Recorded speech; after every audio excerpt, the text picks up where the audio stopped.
আজকে এই সভাটি আপনারা জানেন আমাদের জন্য অত্যন্ত গুরুত্বপূর্ণ ছিল। এটার আমাদের সম্মানিত ৭ কলেজের অধ্যক্ষবৃন্দ এবং বিশ্ববিদ্যালয় প্রশাসন আমরা একসাথে আজকে বসেছিলাম। আমাদের দীর্ঘ সভা হয়েছে এবং অত্যন্ত গুরুত্বপূর্ণ কিছু সিদ্ধান্ত হয়েছে। আমরা এই মুহূর্তে সিদ্ধান্তগুলো আপনাদেরকে লিখিত আকারে উপস্থাপন করব, যাতে আপনাদের রেকর্ডিংয়ের সুবিধা হয় এবং আমারও যেন ভুল না হয়, কারণ সিদ্ধান্তগুলো মৌলিক গুরুত্ব আছে এবং এগুলো আমাদেরকে বাস্তবায়নের পথে অতি দ্রুত কাজ শুরু করতে চাই। আপনাদের সবার সহযোগিতা কাম্য। বাকি অংশটুকু আমি একটু পড়ে শোনাচ্ছি, যাতে আপনাদের রেকর্ডিং এবং আমারও বলতে সহজ হয়।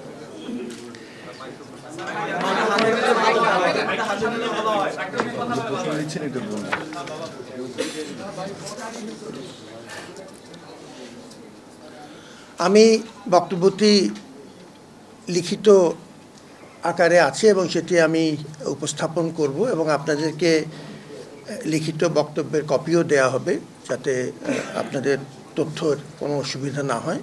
এই মুহূর্তে আমাদের এই বক্তব্যের বাইরে আর নতুন করে কিছু বলার সুযোগ নেই এবং এই ক্ষেত্রে আমরা চেষ্টা করেছি কম্প্রিহেন্সিভলি এই বক্তব্যটি লিখিত আকারে দিতে, যাতে আপনাদের সুবিধা হয় এবং সেই জন্য আমরা কোনো প্রশ্ন হয়তো এই মুহূর্তে আর নেব না। কিন্তু বক্তব্যের পরে যে কোনো সময় যদি আমরা মনে করি যে সামনে উদ্ভূত পরিস্থিতিতে আপনাদের সাথে পরামর্শ দরকার কিংবা আরও হালনাগাদ তথ্য দরকার, সেটি তখন আমরা করব। তবে এই মুহূর্তে আমাদের লিখিত বক্তব্যের বাইরে নতুন কোনো আমাদের আর বক্তব্য নেই দেখে প্রশ্ন হয়তো আমরা নিচ্ছি না।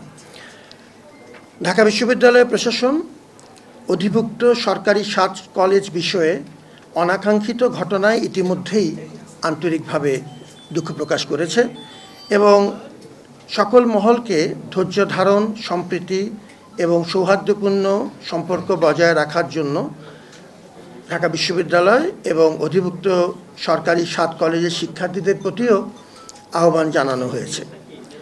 আজকে 12:30 12:30 আজকে ২৭ জানুয়ারি সোমবার অধিভুক্ত সরকারি ৭ কলেজের সম্মানিত অধ্যক্ষগণের সাথে উপাচার্য অর্থাৎ আমার সভাপতিত্বে বিশ্ববিদ্যালয় প্রশাসনের অতি জরুরি একটি সভা অনুষ্ঠিত হয় উদ্ভূত পরিস্থিতির পরিপ্রেক্ষিতে এবং সভায় সার্বিক বিষয়ে বিস্তারিত আলোচনা করে আমরা নিম্নলিখিত সিদ্ধান্তগুলো গ্রহণ করেছি। প্রথমত, ঢাকা বিশ্ববিদ্যালয়ের সাথে অধিভুক্ত সরকারি ৭ কলেজের সম্মানজনক পৃথকীকরণের বিষয়ে সিদ্ধান্ত নেওয়া হয়েছে।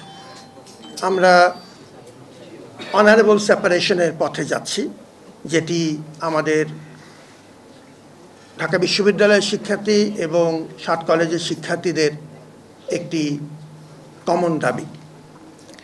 অধিভুক্ত সরকারি 7 কলেজের শিক্ষার্থীদের ভর্তি কার্যক্রম এই সিদ্ধান্তের আলোকে পরিচালনা সংক্রান্ত পূর্ববর্তী যে সিদ্ধান্ত আমরা নিয়েছিলাম সেটি পরিবর্তন করে আমরা 1 বছর এগিয়ে এনে এবছর থেকেই অর্থাৎ 2024-25 শিক্ষাবর্ষ থেকেই ঢাকা বিশ্ববিদ্যালয়ের অধীনে আর ভর্তি না নেওয়ার ব্যাপারে সিদ্ধান্ত গ্রহণ করা হয়েছে। এর আগে আমরা 2025-26 ভর্তি হবে না মর্মে আমরা লিখিতভাবে মন্ত্রণালয়কে জানিয়েছিলাম। এখন সেটি আমরা 1 বছর এগিয়ে এনে এবছর থেকেই অর্থাৎ এই মুহূর্ত থেকেই সেটি কার্যকর করবার ব্যবস্থা সিদ্ধান্ত নিয়েছে এবং কার্যকরী ব্যবস্থা নেওয়া হবে। শিক্ষার্থীদের দাবি অনুযায়ী 29 ডিসেম্বর 2024 তারিখে শিক্ষা মন্ত্রণালয় কর্তৃক গঠিত যে উচ্চ পর্যায়ের বিশেষজ্ঞ কমিটি 2024-25 শিক্ষাবর্ষ থেকে পরবর্তী শিক্ষাবর্ষের কার্যক্রম পরিচালনার জন্য সভায় জোর সুপারিশ করা হয়।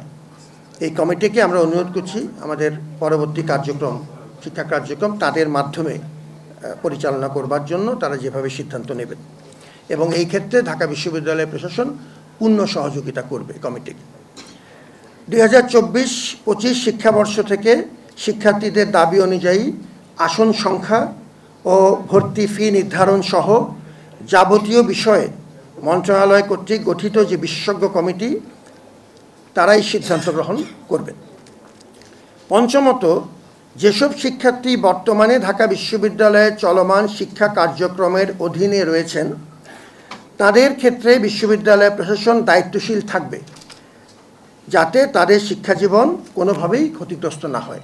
এ দায়িত্ব আমরা পালন করে যাব, প্রতিটি শিক্ষার্থী যেন কোনোভাবেই ক্ষতিগ্রস্ত না হয়। শিক্ষা কার্যক্রম সচল রাখার জন্য আজকের সভায় সকলকে ঐক্যবদ্ধ থেকে নিজ নিজ অবস্থান থেকে আরও দায়িত্বশীল ভূমিকা পালনের জন্য আহ্বান জানানো হয়। আমরা একটি ক্রান্তিকালের মধ্য দিয়ে যাচ্ছি, আমাদের সকলের ঐক্য প্রয়োজন এবং আপনাদের সকলের সহযোগিতাও এজন্য একান্তই কাম্য।